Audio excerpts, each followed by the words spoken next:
Hi, everybody. Hi there. Sorry about that. Okay. I was raising some money. Yay, we heard it. We heard part of it. So we are now broadcasting. Hello, everyone. Good afternoon. Thanks for joining us today. We're super excited for you to join us for this great conversation about women raising their voice, their money, and their network. So while we just give everyone a few minutes to log in, why don't you tell us in the chat box, let us know where you are joining us from. I am in North Hollywood, California. So let me know where you are joining us from. And we'll get started in just a second.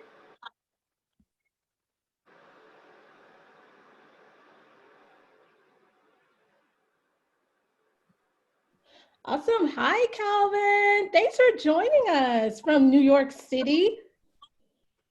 Hi, Sophia from Westwood in Los Angeles. I love Westwood. Then we have Viviana from Santa Monica. Awesome. Amira, hello. Hey, Kate, I see you raising your hand. Send me a message in the chat box. Hi, Ken. Look, we got the fellas joining us today. I love it. Ken right here in Toluca Lake. Yes, you are my neighbor. Hello. Hello. We have David from Culver City. Look at this. I love it. Awesome. Aubrey joining from Thousand Oaks. And then Julia, where are you right now? I am in Oakland. Oakland. We love it. And then Tina, you're joining us from? Concord, California. Love right near Oakland.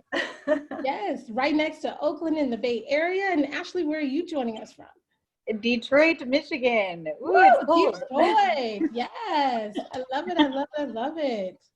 Awesome. So I'm giving it just one more minute and then we'll get started. I will talk about our lovely panelists and start our fireside chat conversation.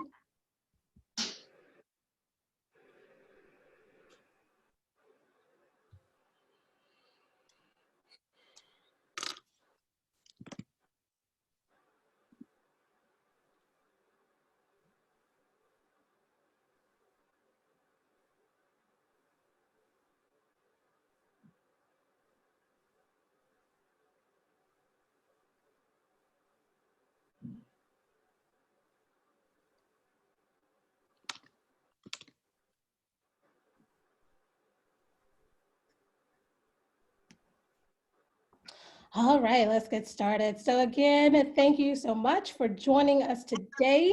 My name is Teresa Blunt. I am with the Early Growth team. I am an entrepreneur and writer. You can find some of my writings right on the earlygrowth.com website under the Green Guide. And my hometown is Kinston, North Carolina. You may not have heard of it, but we have had some really great people come out of there like Stackhouse, some great basketball players. So that's what we're known for other than our amazing barbecue. So I just want to tell you a little bit about today's webinar. So this webinar will last us about 40 to 60 minutes long. Depending on our Q&A, we'll stick with the 60 minutes though. Feel free to ask questions at any time during this presentation, during our conversation. Just drop it in the Q&A panel. If you happen to drop it in the chat box, don't worry, I'll try to grab it from there, not a big problem. Feel free to connect with each other, to chat with each other. And we'll get to introducing your company in just a second. This is being recorded and will be available on YouTube. Don't worry, we'll send you a copy of this presentation via email. So if you want to take just a second, everyone who's joined us, just let us know the name of your company and one sentence about what you do. Just drop that in the chat box just so we can know who we have in our virtual room. You can go ahead and do that now.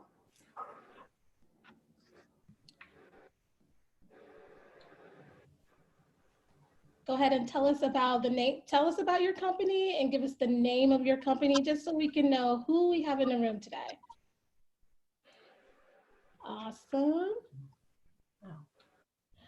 All All right, so let me tell you a little bit about Early Growth, just in case you do not know. We are your strategic partner. We help founders concentrate on their business, customers, and their team while we lead their finances.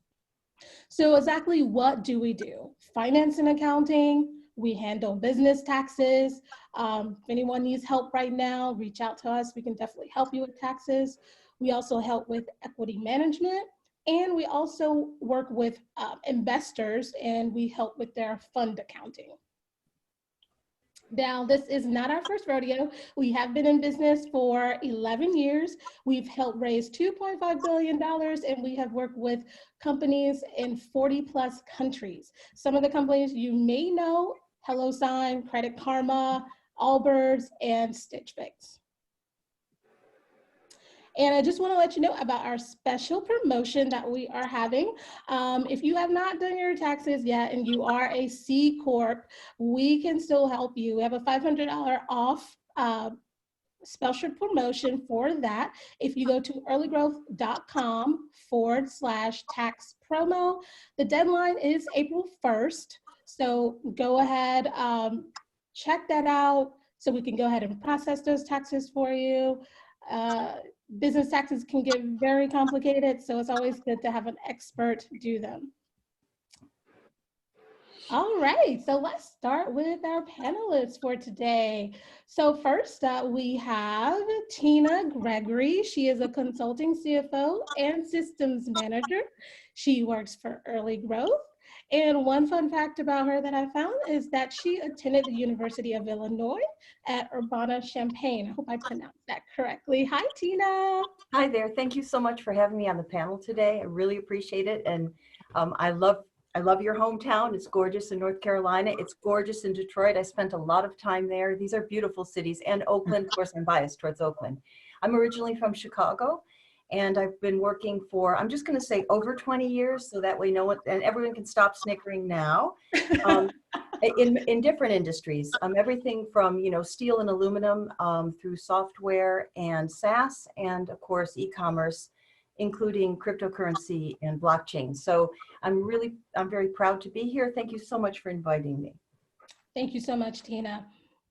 And now we're going to go to Julia, who is the co-founder of Aster Farms. And a fun fact about her I found is that she was a participant in Techstars. Hi, Tina. Hi, Julia.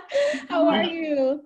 I'm fine. Thank you for having me. And I'll just say another fun fact. I also grew up in Chicago. So we have 3 Westerners on this panel. Awesome. Well, thank you so much, Julia, for joining us today. And then we'll go to our last panelist, which is Ashley M. Williams. She is the founder and CEO of RIZZARR. And one fun fact I found out about her is she is the host of the Ripple Effect podcast. I love a good podcast. How are you, Ashley? I'm good. How are you? And thank you so much for having me. Awesome. Awesome. So let's go ahead and I'm going to stop sharing my screen so we can go ahead and get into the conversation. Thank you to all of you founders that let us know about your company and what you do. I'm just going to scroll back just a little bit. I see that we have Ella Hazard, who is an early stage company is Super Creature. Hello, and thank you and welcome. Aubrey, hi, thanks for joining us. And she is the founder of Monarch Healthcare Management. Awesome. We have Viviana, who is CFO of Grupo Crawford. Hello, welcome. And then we have Lou. Hi, Lou, who is a lawyer originally from Paris and just moved to New York City. So welcome and thank you for joining us today. And let's go ahead and dive in. So we already kind of broke the ice. So I'm just going to go ahead and dive into our questions. This is geared towards you, Julia. So you had a company prior to Aster Farms. Is it in market? In market, yes. In market, okay, which was later acquired. And I wanted to talk a little bit about that journey. So what I found was that you raised $150,000 according to Crunchbase. How long did you bootstrap, and what were the first things you did with the investment? So Crunchbase can be wrong. I believe we raised closer to about 500,000 over 2 rounds. But I think, you know, one of the biggest mistakes I made was bootstrapping for as long as I did. I really had the I can do this on my own attitude, which is a good entrepreneurial attitude, but at a certain point you have to scale, and it's very tough to scale without funding. So I ran the business for about 5.5, 6 years, and I would say the first 3 years we were completely bootstrapped. My co-founder, I had a technical co-founder, CTO. It was really just the two of us. We were taking salaries. We weren't paying for anything. Wow. It was just, let's get this thing built, and try to, you know, turn it on and make it into something. We ended up fundraising twice. First an angel friends and family round, and then a seed round. And it was incredibly challenging. It was challenging for a few reasons. You know, I'm now, Aster Farms is a cannabis company. So we are a licensed cannabis brand in California, selling technology versus selling a CPG good that there is actually a market for. I am now realizing in my second business is a very different game. And it was challenging. It was really challenging to raise. We were fortunate to go through the TechStars Accelerator program, and that absolutely helped. It helped in multiple ways. I mean, it really is a boot camp. I had never run a company before. I was not a CEO. I had been a manager in corporate, but I had never run a company. I didn't know all the things. I still don't know all the things you need to know to run a company. I think we're all figuring it out. But it was an incredible experience that really kicked me into high gear, as well as my CTO. And that was really the game changer. That was the point at which we were able to go out and start raising, because we had all the skill sets, we had all the ducks in the row, we had a data room. We knew what those things were. We knew how to have the conversations. So that was definitely a big turning point for us. Awesome. That's so great to hear, because, you know, there's so many incubators and accelerators out there. So it's great to hear that that really was a game changer for you. This question's for everyone on the panel. So we can't ignore the conversation about COVID-19 and what's happening. What changes do you think you will make or plan to make regarding raising capital? And Tina, you can talk from the viewpoint of what some of your clients are thinking about doing. Sure. Great. So first of all, you know, and we've all heard this word before, but I think this is a really great example of a significant event, which is a paradigm shift. So we all know what happens in a paradigm shift, right? Everybody goes back to zero. And we saw that happen really sharply in the last week. Everyone globally is back to zero. So all the rules are different. The good thing about a paradigm shift, besides bringing the playing field back to zero and changing how people look at opportunities, which is how I'm looking at this, despite, you know, the negative impact of, you know, the virus and an actual global slowdown. All of us who are on this panel today, and those of us participating virtually with this panel, we've all seen that the true changes that come in with the paradigm shift come from the edges. They don't come from the core, the people that have always done things the same way, whether that's how financing is done, whether that's how people raise money, how they talk, what products they offer, if they're a lifestyle brand. All of the changes that will come in this opportunity space are going to come from the edges. And I like to think that those of us, women and other businesses that have traditionally been pushed to the outer edges, will make this a very visible opportunity. Okay, so what are some of my clients looking at or doing? Right now, you know, we were a month ago looking at a situation where we might not be able to find the type of workforce we needed, right? From a skill level, availability level, diversity level. Unfortunately, this current situation has brought us to the fore of seeing that there are a lot of very good resources, unfortunately, being thrown back into the market and become available. That's a huge difference from what we saw 30 days ago, 2 weeks ago. In addition to that, we're looking at how people are managing their balance sheet and how they're managing their cash right? And so at Early Growth, we always talk to, our clients very frankly about when you do a fundraise, assume that that's all the money you're ever going to get, no matter what stage you're at. And that's a really harsh thing to say. But those of us and our clients that have done that, right, always managing the runway, have that advanced look now, because that's how they've been taught to look at things. So I think the situation where we're looking at, where we've got this pandemic, we've got a lot of negativity coming in, what we have to focus on is the huge gaps that we're now starting to see in marketplace, in product, in services, and in how people will go about how they spend their money going forward.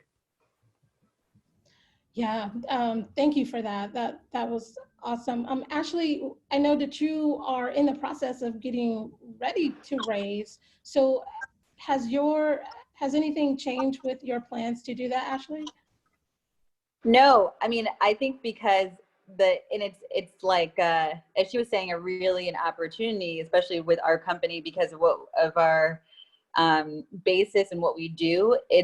We're getting more clients or more people reaching out to us because of this situation, needing content, because now everything is so virtual. Everyone needs content creation.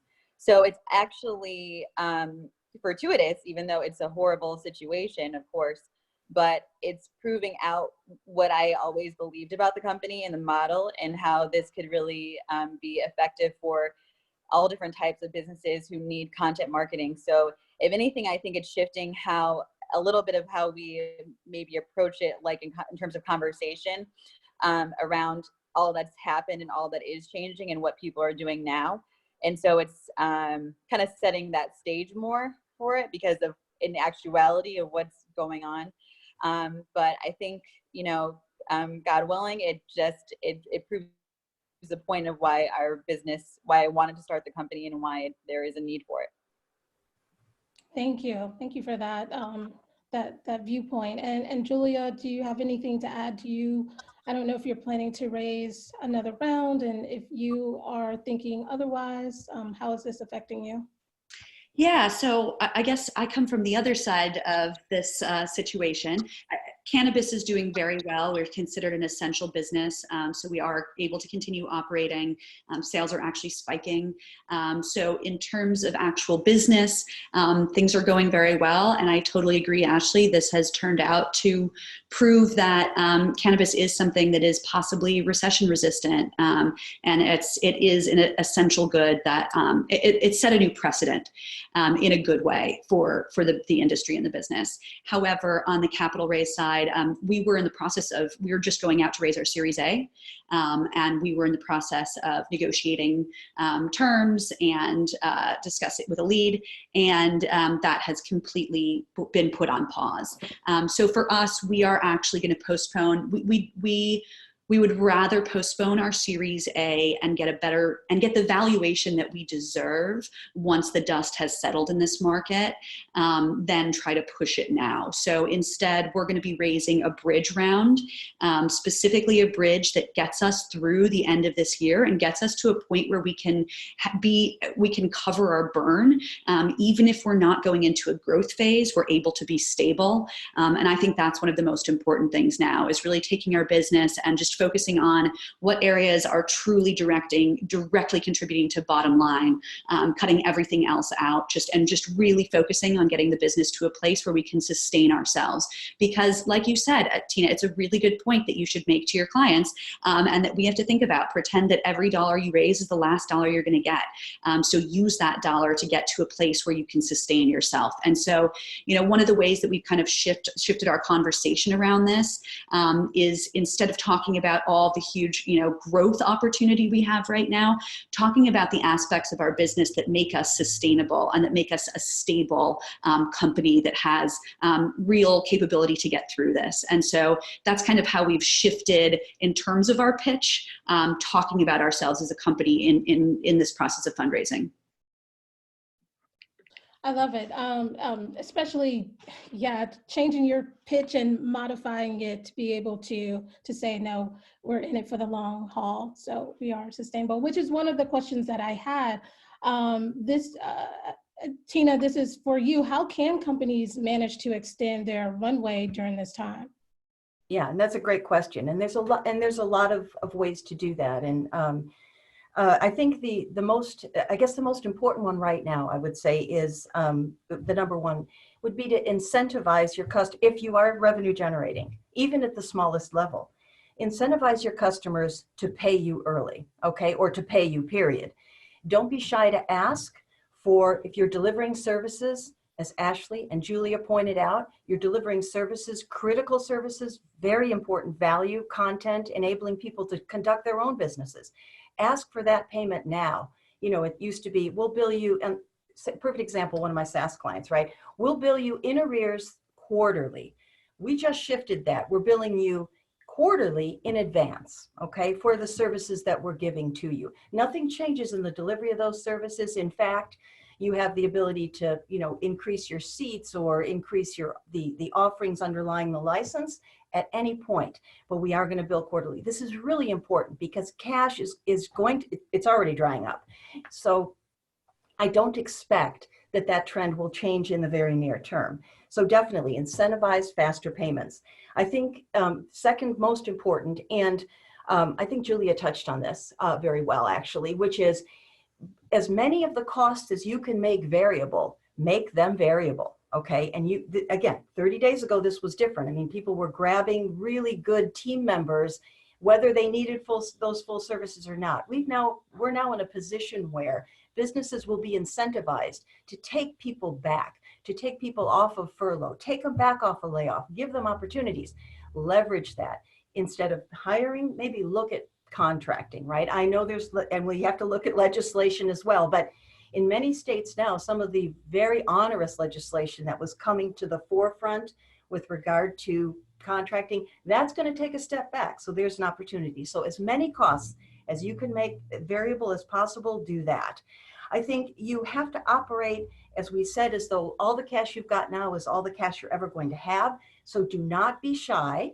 And I think a lot of us are very shy to ask for the accommodation that we deserve. Now, I'm not saying we're not asking for a handout. We're not asking to be treated differently. We're asking where there are opportunities, rent abeyance, right?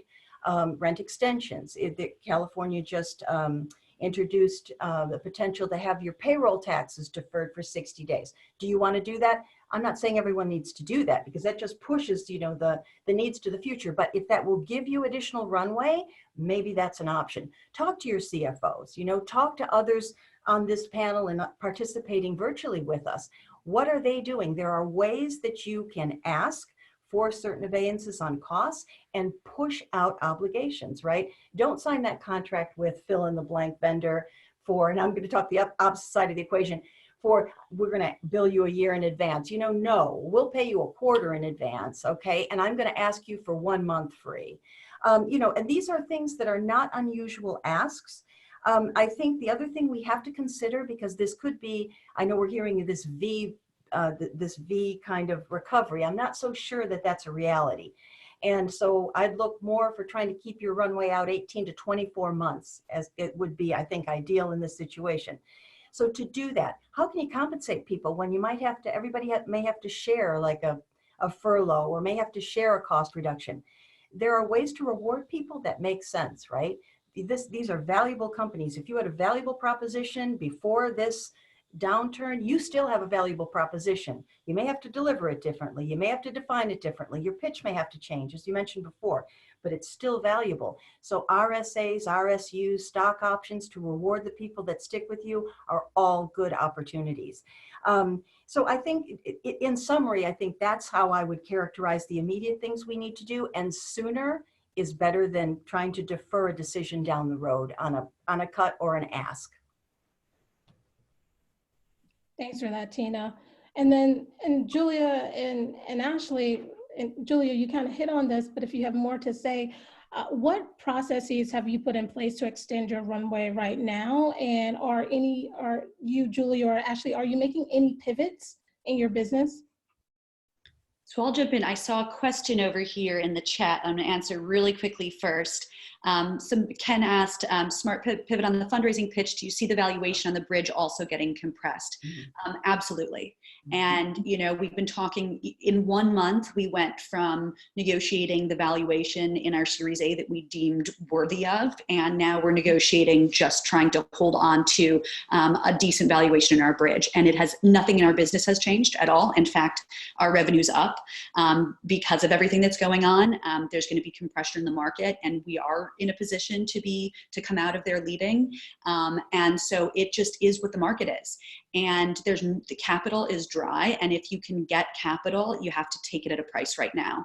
And that's, and what my husband, who's my co-founder, and I have been, talking through is right now we are at a point, this isn't like previously, like there were some ups and downs in cannabis funding where funding wasn't happening, money was drying up. This isn't like that. This is, do you want your company to survive and have a chance or not? And so I'm not saying take money truly at any cost. There is a line that you shouldn't cross. But yes, we are absolutely entertaining compressed valuations even on this bridge, because it is more worth it to us to get there than it is for the possible chance of us not making it through.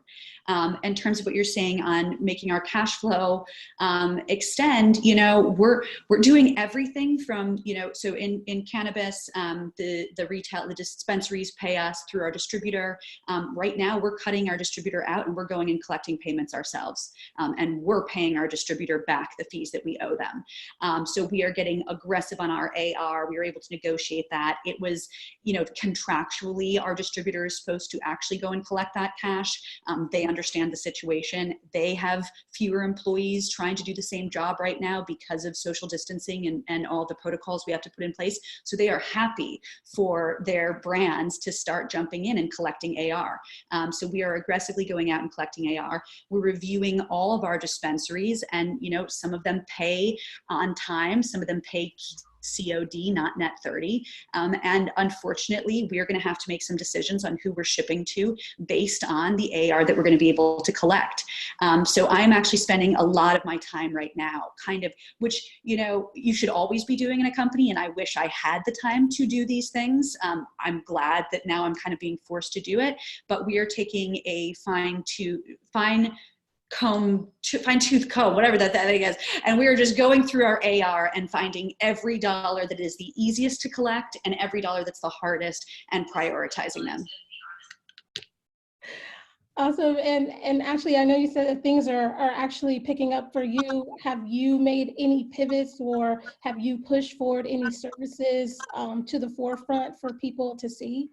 Any changes? I think, the main thing is figuring out, as you're working, like as opportunities for customers or like potential customers, is figuring out how to engage with them in a way that will be beneficial for them with everything that's going on, and beneficial for our company too. So I think my main strategy is figuring out ways that we can tactfully work together now, and also, as we're building the relationship, making it so that through seeing the ROI and the implications of doing that, we can also, work with each other in a better forefront going forward. Mm-hmm. Mm-hmm. I'll also jump in and add just one more thing. Again, this is another thing that as a CEO and as a business, you should be paying attention to every single day. And this is how you should be making your choices. But unfortunately, things move fast. We all have a lot on our plate, and it's not, we're now looking at all of our opportunities. We're looking at every dollar we spend as direct bottom line ROI. We're connecting those dots and analyzing that on a much more, specific, realistic level. And, you should always be looking at your CAC and your LTV, but especially now. Awesome. So for everyone on the panel, because we are all practicing social distancing, how are you able to continue to build your network, to meet VCs, to meet angel investors, or, is that your focus right now? Well, I think the main thing is, the interesting part is everyone basically right now is self-quarantine, and people, from talking to various people or my entrepreneurial friends, most of us are either, working in our businesses in a different way, like through the virtual meetings, et cetera, but also because there's so much more time available for people now, even though of course it's like the day-to-day activities for businesses or potential clients or investors, etc. But I think from talking to people and from seeing many like people who I was maybe trying to connect to on LinkedIn, all of a sudden now I'm getting so many more people adding me back or something like, you know, like that, because people have more time probably and are, you know, going through things to get things done that they may have needed to get done. So I think, and also there's so many more opportunities for like networking type of events through virtual, you know, almost every company right now, again, is like doing something related to content, experiences, etc. So you're able to connect with individuals who you may not have been otherwise able to do. So like even like yesterday, Founders Gym, they had a conference call with Frida from Caper Capital, and it was or a Zoom meeting I should say, and it was really nice to be able to hear from her and her thoughts. You know, so I think there's more opportunities to connect with people right now because everyone is, you know, having to basically take a pause as in terms of being out and about, travel, etc. Everyone is right now probably placed somewhere where they're working remotely. I would totally agree with that. We thought, you know, for us, because we are a cannabis company, we are vertically integrated. So we have a farm, we cultivate our own product. A lot of our diligence actually involves an actual farm visit. And people's lives are busy. Every VC has 10 deals going on at any given time, plus their portfolio. And it has always been, that's been the longest piece of the puzzle for us. Like, when are you going to come visit the farm so that we can finish this diligence and sign the papers?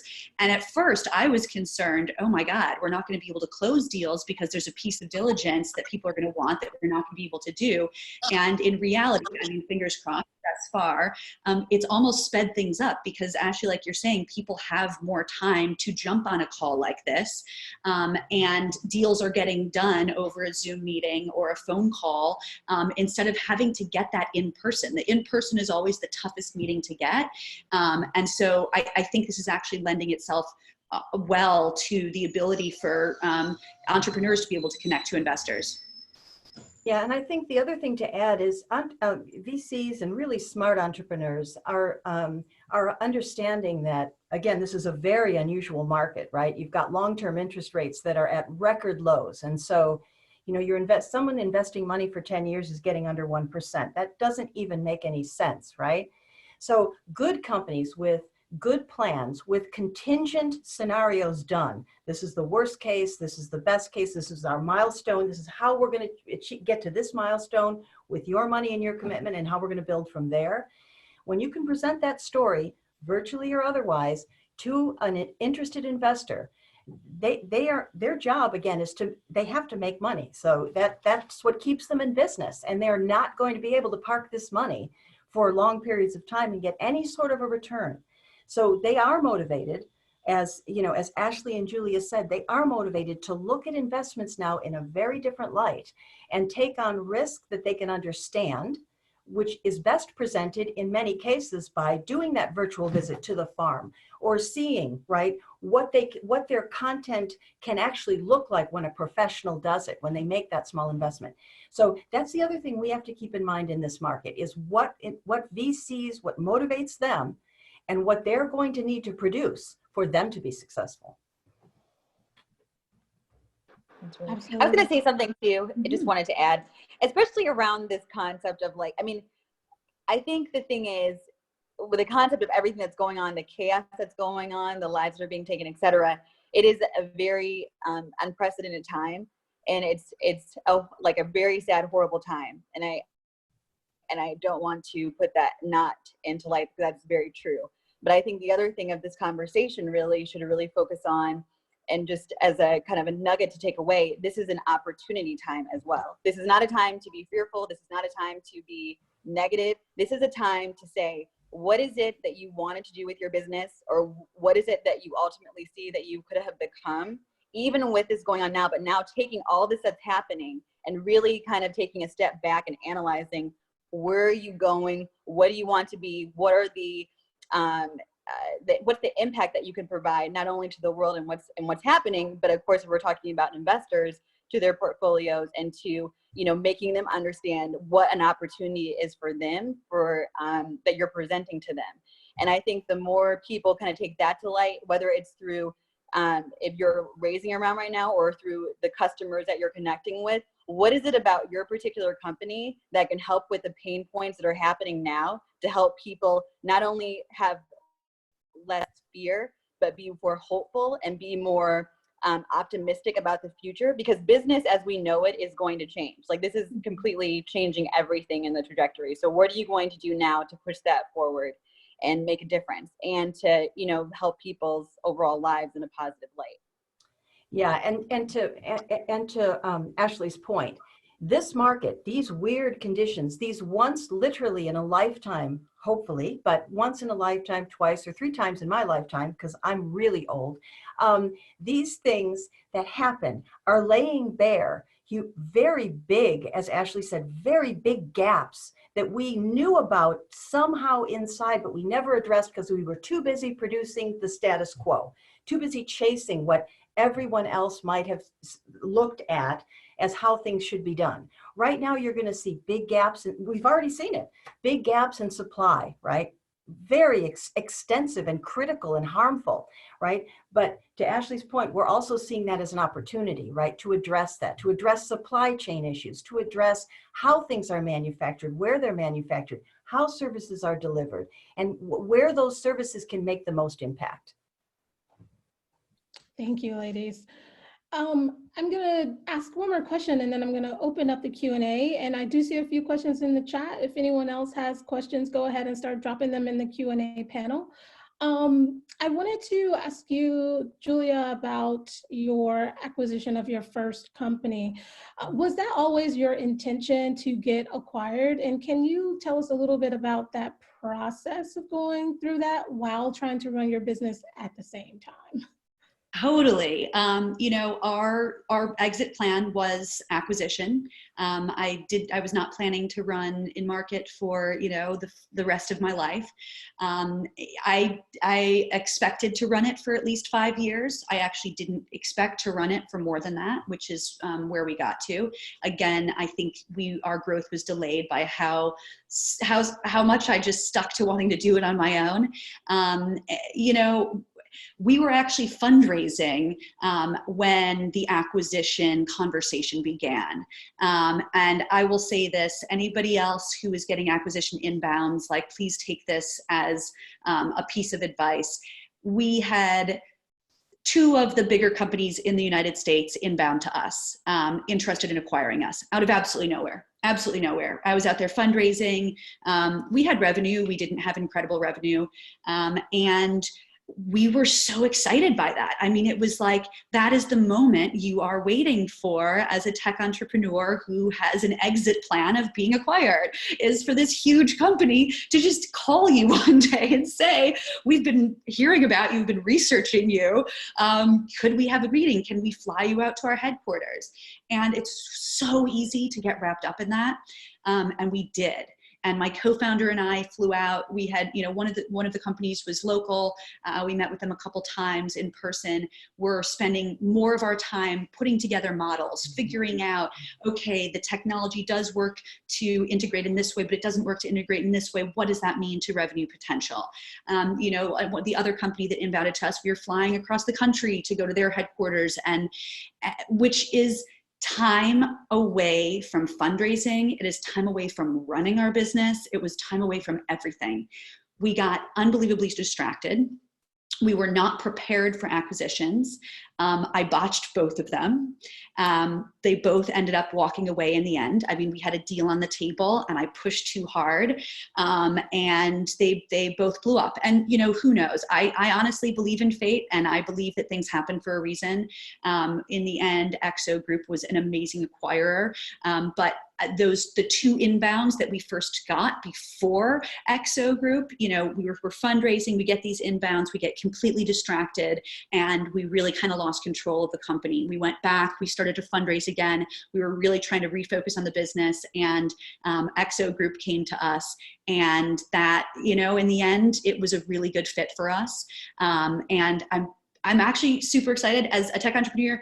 our product lives on today. Like I go on to the Knot website and check to make sure that those links still work every once in a while. And that's super exciting. So I would just say, you know, a really big piece of advice is it is as exciting as you think it is when that company comes and knocking on your door. And I think it's something like 17% of acquisitions actually go through. Like even when you're talking terms, you have paper, you know, a document on the table. It's a really low chance that it actually goes through. And just do not let it distract yourself from what you are actually trying to do. And if somebody comes knocking on your door and it feels a little too early, it probably is too early. So, you know, acquisition is a really intense process. And so just be mindful of that. Thanks for sharing that. Really appreciate it. So I'm going to go ahead and head over to the Q&A, see what kind of questions we have. Guys, feel free to drop it there. I do see a few questions in the chat that I will also pull out. So I'm going to go to Estelle. Estelle says, any advice for brand new companies in this time?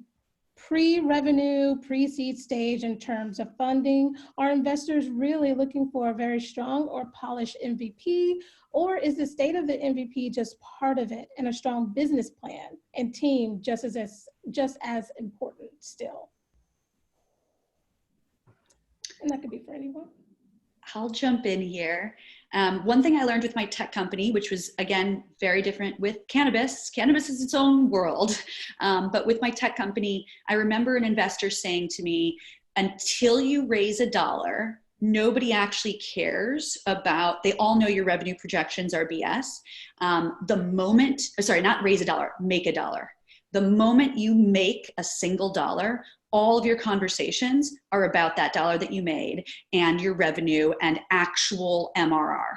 So if you are in a position where you're still in an ideation stage and you don't have your first dollar, that's actually a really good time to sell your vision, because just understand that once you start generating revenue, you're no longer selling a vision. You're selling a vision that is very much blended with the reality of today, and it gets a lot tougher.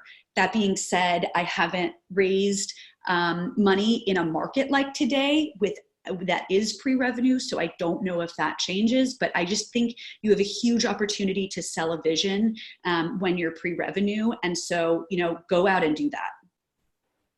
Yeah, and I think in the environment we're in now, it really is going to make sense when you're looking at vision and then you're looking at actual operation when you've earned that first dollar. The vision part is important, but it's important for you to look at, are you actually offering your product, your service, who you are? Are you the very best in class in that, or are you the third best? And I think founders have to really take a very hard look at that, right? The focus on vision does have to be, I'm in here because I am the best, and here's why. That's when you're at the pre-revenue and you can structure or characterize your vision. When you've made the first dollar, when you've got the POCs out there, what becomes very important is a scenario and contingency planning and modeling, right? And so you have to have the ability at that point to say, here's my vision. I'm going to tie it down with numbers. I'm going to tie it down with story.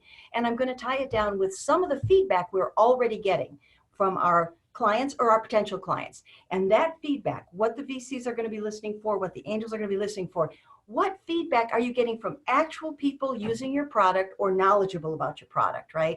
And don't just ask 5, ask 50. Ask 100. Ask people that have told you, I'm not interested in your product. It doesn't solve, or your service, it doesn't solve anything I'm looking for.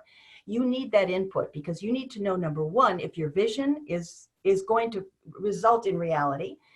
And you also need to understand what your customers really want, especially now in this market. What they wanted 30 days ago or what they told you they wanted is very different from what their actual behavior is now showing us. I hope that's helpful. This question is from Mara. She says, what was your most successful method of identifying potential angel investors for your business? AngelList. There you go. AngelList is a really great platform. and it has great filter options. So you can actually drill down to, I want to meet somebody in the affiliate who invests in affiliate marketing, check size of this amount, active, you know, there are really good filter options. I would say use that to create your lead list, and then use LinkedIn to actually figure out how you get to those people. You can theoretically message on AngelList, but a warm introduction is a million times better than a cold call. I also say use Crunchbase too. It's also really helpful for more background and about their funding rounds, etc. It's also very helpful. And I'll add one more thing, since we all have time. Twitter, there's a lot of conversations happening right now on Twitter. I've been seeing people saying, yes, I'm ready to meet founders, email me, I want to meet people right now. So if you haven't been on Twitter, I would suggest jumping on there. There's another one I recently found about too. PitchBook is another good, like, extensive list of information about investors too. So that's a really good one. And also your friends and family network. You know, in both with both InMarket and Aster Farms, we started with friends and family. Even with Aster Farms, when it wasn't a friends and family round, it was actually a seed round.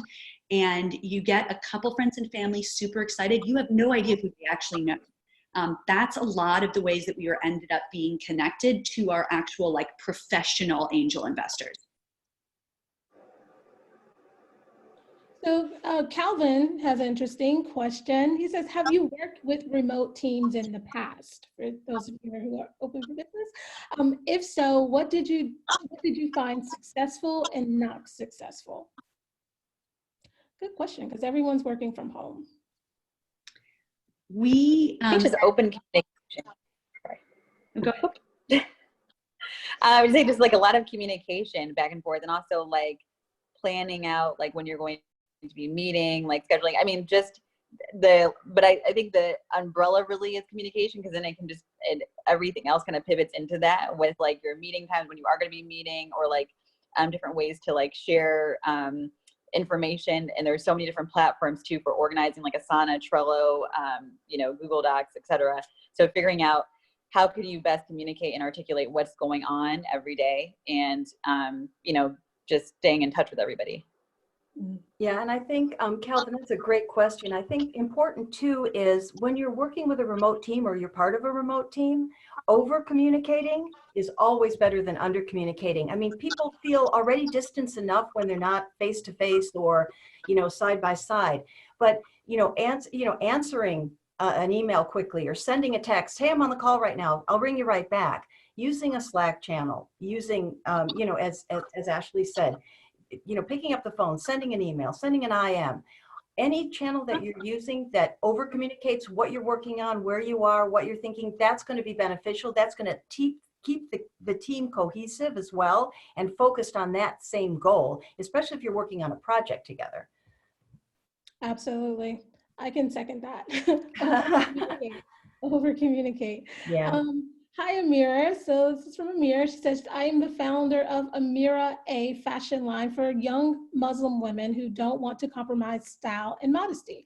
I'm in the very early stages and have no capital, and I'm looking to crowdfund. I've spent weeks developing all my contacts who I am going to reach out to regarding fundraising. I was putting it off because I was worried now is an insensitive time and people are losing capital. Should I crowdfund now or wait?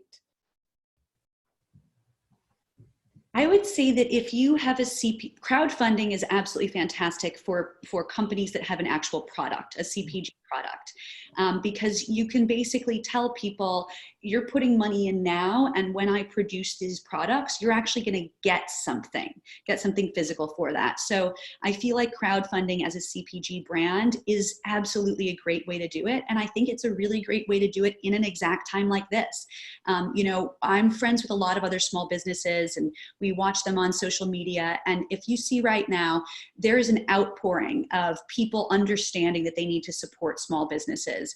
And it's very different if you're putting in a check for 25K and, you know, walking away and not being involved. But if you're putting in money crowdfunding, there's just something so much more personal about it. So I would actually say that this is a totally appropriate time to go for it. You know, it's the right time for you, and the people who are going to be putting the money in care about the actual product you're making, and they want that product. And so if there was ever a time for crowdfunding and a product for it, I think you should press go. That's my personal opinion.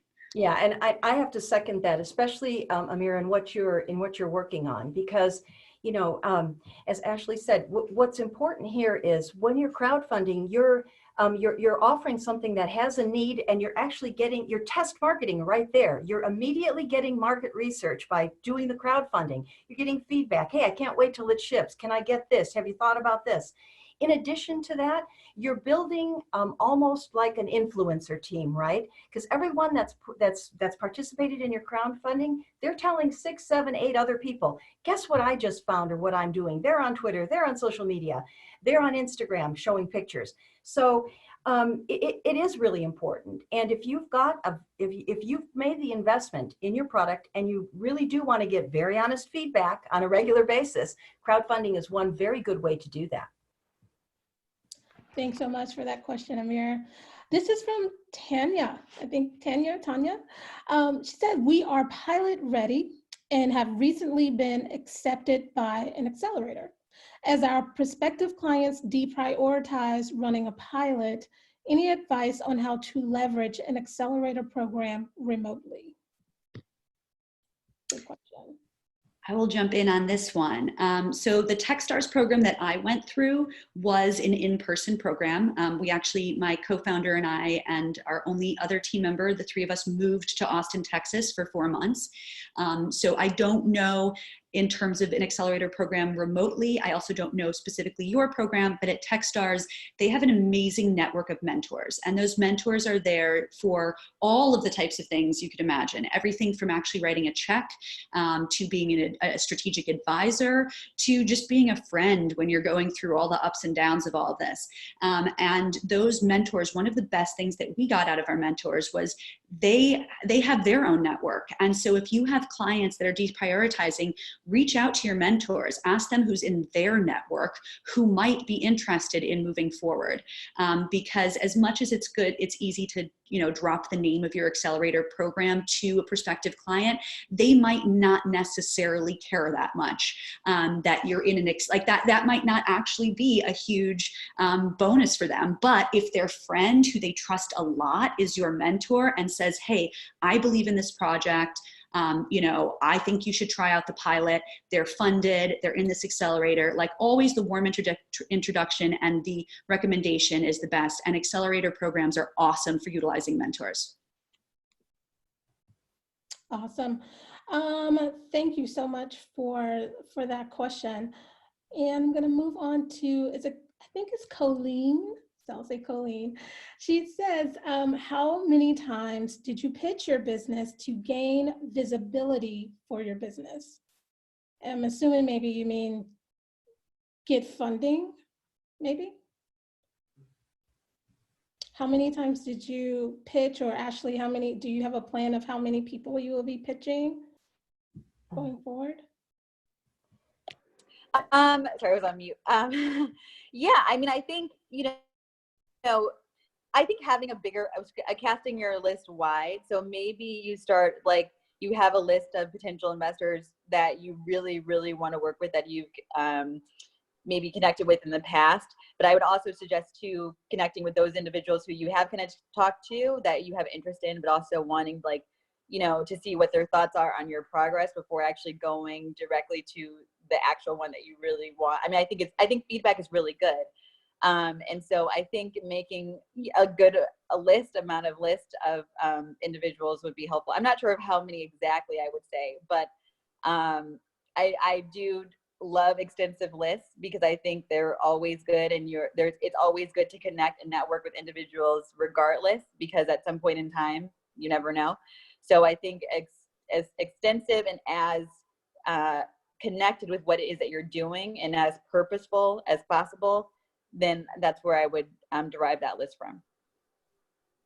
to add on to that, I think Ashley said something really great about like getting feedback before you really go for it to pitch them. The moment you turn on your round, all these investors know each other, they're all talking. The moment you start going out there and pitching, saying our round is open, here are our terms, if you are dictating the terms, like we're going for it, we're talking to this person, we're talking to this person, we're having conversations. The moment that clock starts ticking, you have a short period of time to actually get momentum and interest and start to bring in checks on that round before you no longer are the shiny object, and before you seem like a deal that is taking a little bit too long, and that seems suspicious. You know, why are people not interested in biting on this? So I think, you know, what Ashley was saying is like, get feedback, like go out and talk. Don't say you're opening, say, we're about to raise. We're just starting to meet people, open up some conversations. We'd love to get feedback on what we're doing. We'd love to understand, you know, what size check are you writing? Do you actively invest in the kind of company that we are? Get all of that info. Even if they answer those things and they aren't the perfect fit, you can then still go back to them, like have them on that lead list and just take those notes. But the moment you say the round is open and we are raising, just know you have a clock ticking. Mm-hmm. Exactly. And I think it's important to focus focus that list a little bit too. I mean, you know where you may have certain strengths, right? And you know where affinity groups are. So there are certain groups that, you know, for example, that invest very heavily in women-owned businesses, right? And so that may be something that you want to put a little extra effort in. There are other groups that focus, for example, on a particular vertical. So you may want to put a little more emphasis. And again, exactly as Julia said, and as Ashley intimated, you do want to first elicit the feedback. You know, it's not a practice pitch, but you know, you do want to elicit valuable feedback. And if you're doing something wrong in your pitch, in your presentation, in your assumptions, get that first, address it, and then you can go back. But you don't want to shut those doors, because once they're shut, they are shut. And when the investor's eyes are glazing, they're glazed for good, because it's going to be really hard to open that again. Mm-hmm. Mm-hmm. Sorry, I was going to say too, keep pushing the wrong buttons. The other thing you want to be mindful of is don't feel, I mean, I think because when we were starting in very beginning of everything, like this urgency of like needing to, I don't know if it's like my tendency to want to like be on it with people or something like that. I'm trying to think of the right terminology, but basically don't feel as if you have to get everything immediately to people and like say you're raising right now, blah, blah, blah. Like they're saying, like, take your time, you know, figure out if this is actually even the right investor partner for you. Because at the end of the day, I've never been married, but it is like a marriage in a sense, I'm sure. And you're going to be with them for a little while. So you want to make sure that you don't feel this type of urgency that you're putting on yourself, but you know, that you're putting your ducks in a row and seeing things that you can do to present the company the opportunity in the best light as well. So I'm really big on just, I know what we need to get done, but I'm also big on making sure that I am actually ready, because once you really start the raise and the clock is ticking, it's a whole other ball game. So just be prepared for that too. Mm-hmm. And then one question we had from Sean, he said, how long does the clock tick before the round starts to look suspicious? So I think it depends. I would say 60. Yeah. Go ahead, Julia. I think it depends on what stage you're raising for. We're raising for Series A right now. And from the moment you get a term sheet, it's about 6 to 8 weeks to actually close the round. So I would say if you're raising Series A, you don't even tell anybody you're opening the round until you have a lead who's giving you a term sheet. The moment that happens, your clock is about 6 weeks to 8 weeks. It depends on which lead you get. I mean, if you get a lead that's literally could basically suck all the air out of the room, right? All of a sudden you'll have hands raised everywhere. If you're in certain technology industries, if you're in cannabis, if you're in certain other verticals, if you get one of those leads in there, I mean, you'll have so many hands, you'll be turning folks down or doing a subsequent. So that's a really good point, and you do have to be cognizant of that. So ladies, I'm going to close out the Q&A, but I wanted to ask one more question to our panelists. What is one piece of advice that you would give our founders today to get through this moment in time?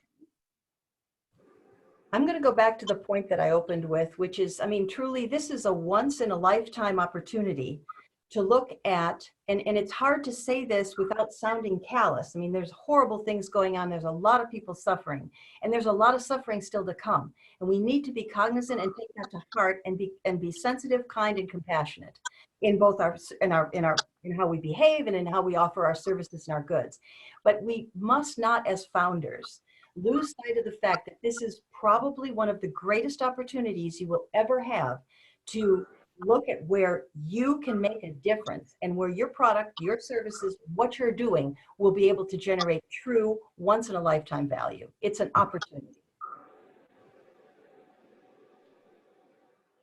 I was going to say, and on going off of that too, even is focusing on like your instinct a lot, and also your value, your who it is that you aspire to be. You know, like really taking a step back to reflect on that a lot more, and also to really take to heart where it is that you see yourself going, where you see the company going.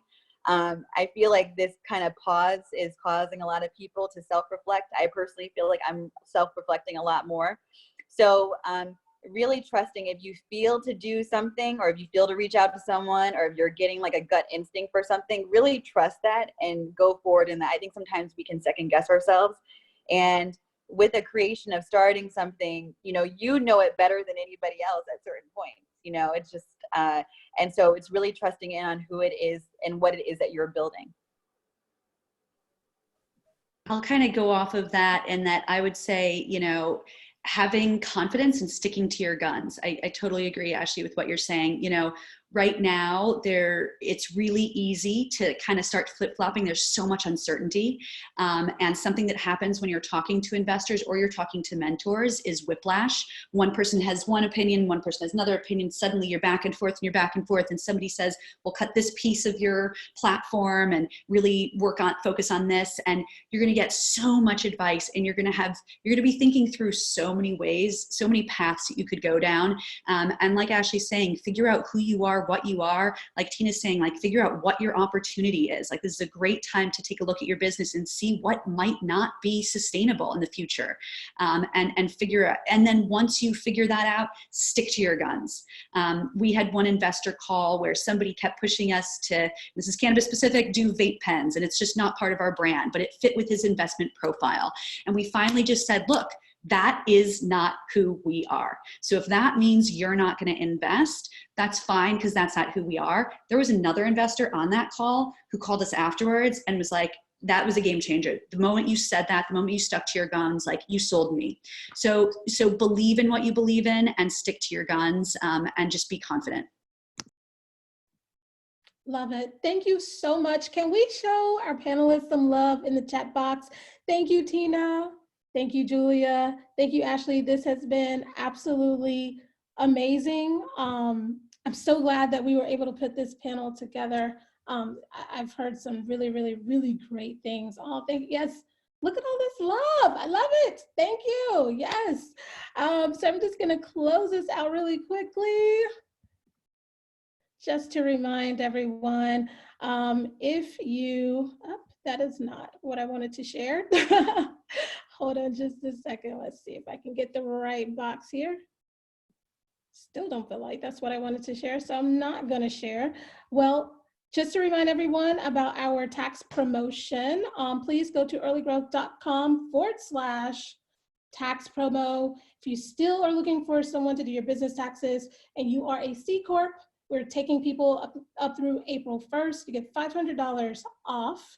And again, for everyone who registered, this will go out to you via email. This is being recorded, and you can find all of our webinars on our YouTube channel. And thank you again, ladies. And I wish everyone have a great rest of your Tuesday. Thank you. Thank you. Thanks. Thanks.